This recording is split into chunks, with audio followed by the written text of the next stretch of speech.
दोस्तों, हमारी आज की कहानी है रहस्य। जोर जोर से रोते हुए कमला जी अपने बेटे और बहू को आवाज़ लगाने लगी क्योंकि उनके पति अमरनाथ जी की आज हालत बहुत खराब हो गई थी। माँ की आवाज़ सुनते ही बेटा, बहू और उनके तीनों पोते सभी दौड़ कर आए। इधर कुछ दिनों से अमरनाथ जी की तबीयत खराब थी, लेकिन आज तो कोई दवाई भी काम नहीं कर रही थी। डॉक्टर ने भी जवाब दे दिया। तभी अमरनाथ जी ने अपने बेटे राजेश से उसे छोड़कर बाकी सबको बाहर जाने का इशारा किया।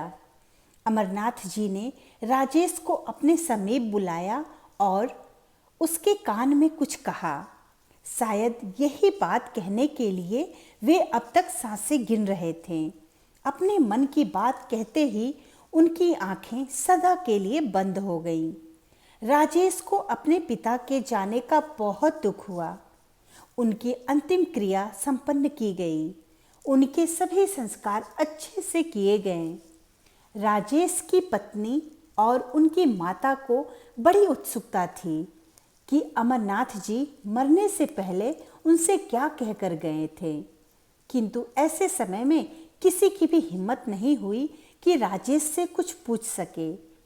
कुछ दिन बाद राजेश एक बड़ी सी सुनहरे रंग की चाबी लेकर आया और उसे बाकी चाबियों के बगल में टांग दिया। इतनी बड़ी चाबी! सभी को आश्चर्य हुआ। माँ पूछ ही बैठी, यह चाबी कहाँ से आई? तब राजेश ने बताया कि पिताजी अपने अंतिम सांस लेते हुए जो बात मुझे बताई थी वो इसी चाबी के बारे में। यह पिताजी के खजाने की चाबी है। राजेश की माताजी को बहुत अफसोस हुआ। आज तक मैंने यह चाबी नहीं देखी थी और ऐसा कौन सा खजाना है जो उन्होंने कभी भी मुझसे जिक्र ही नहीं किया। उधर अक्सर राजेश की पत्नी उस चाबी का जिक्र करती और उस खजाने को निकाल कर लाने के लिए कहती, किंतु राजेश उस बात को टाल जाता और कहता, यह खजाना हमारे बच्चों की धरोहर है। धीरे धीरे बच्चे बड़े होने लगे। बच्चों ने भी उस चाबी को देखा और अक्सर उस चाबी के विषय में माँ या दादी से पूछते। उन्हें भी बहुत खुशी होती कि हमारे पास इतना बड़ा खजाना है जिसकी इतनी बड़ी चाबी है। राजेश ने समय के साथ अपने बच्चों का विवाह भी कर दिया। विवाह के पश्चात बच्चों की बहुओं ने भी उस चाबी को देखा, लेकिन किसी ने भी आज तक उस खजाने को नहीं देखा। सबके मन में भ्रम बना हुआ था कि न जाने कितना और कैसा खजाना है। एक दिन राजेश ने अपनी बहू और बेटों को बुलाकर उन्हें बताया कि यह खजाना मेरे पिताजी ने मुझे दिया है। अब मैं वह खजाना तुम तीनों बेटों में से किसी एक को दूंगा। फिर राजेश अपने तीनों बहुओं को एक एक बेशकीमती हार दिया। इतने सुंदर बेशकीमती हार पाकर उनकी बहुएं बड़ी प्रसन्न हुईं। राजेश ने अपने बेटों को बताया कि ये हार मैंने अपने पिता के दिए खजाने में से ही तुम्हारी पत्नियों को लाकर दिए हैं। ऐसे न जाने कितने हार और आभूषण मेरे पिताजी के खजाने में है, किंतु उस खजाने का मालिक सिर्फ तुम तीनों में से एक ही होगा और उससे ही मैं इस खजाने की चाबी दूंगा जो इसके काबिल होगा। बहू बेटों को अब राजेश पर पूरा विश्वास हो गया था कि उनके पास बहुत सारा खजाना है और वह हमें हासिल करना है। अपने को दूसरे से बेहतर साबित करके सभी भाई एक दूसरे के साथ प्रेम से रहते। यदि ये एक त्याग करता तो दूसरा उससे अधिक त्याग करने का प्रयास करता। बहुएं भी अधिक धन की मांग नहीं करती, क्योंकि राजेश ने उनसे पहले ही कह दिया था कि जो जितना अधिक धन खर्च करेगा उसके हिस्से के खजाने में से ही खर्च होगा, उसका उतना ही खजाना कम होता जाएगा।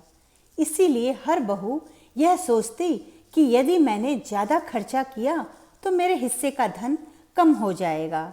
तीनों में से सभी अपने अपने को एक दूसरे से बेहतर साबित करने में जुटे हुए थे और बहुएं भी इस काम में पीछे नहीं थीं।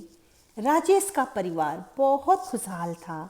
सभी प्रेम से रह रहे थे। कुछ लोग तो उनके परिवार की सराहना करते और उनके उदाहरण देते। कि राजेश का परिवार कितना एकजुट होकर प्रेम से रहता है। समय बीतता गया। राजेश का भी समय आ गया। सभी को इस बात का इंतजार था कि यह चाबी किसको मिलेगी। राजेश का योग्य बेटा और योग्य बहू कौन से हैं जिनको यह खजाने की चाबी मिलेगी। राजेश का जब अंत समय आया तो उन्होंने भी अपने पिता की तरह बाकी सबको कमरे से बाहर निकालकर अपने तीनों बेटों को अपने समीप बुलाया और तीनों बेटों के कान में कुछ कहा। और थोड़ी देर बाद तीनों बेटे कमरे से बाहर आ गए और सबको बताया कि पिताजी नहीं रहे। सबके मन में उत्सुकता थी कि यह चाबी कौन से बेटे को मिली है।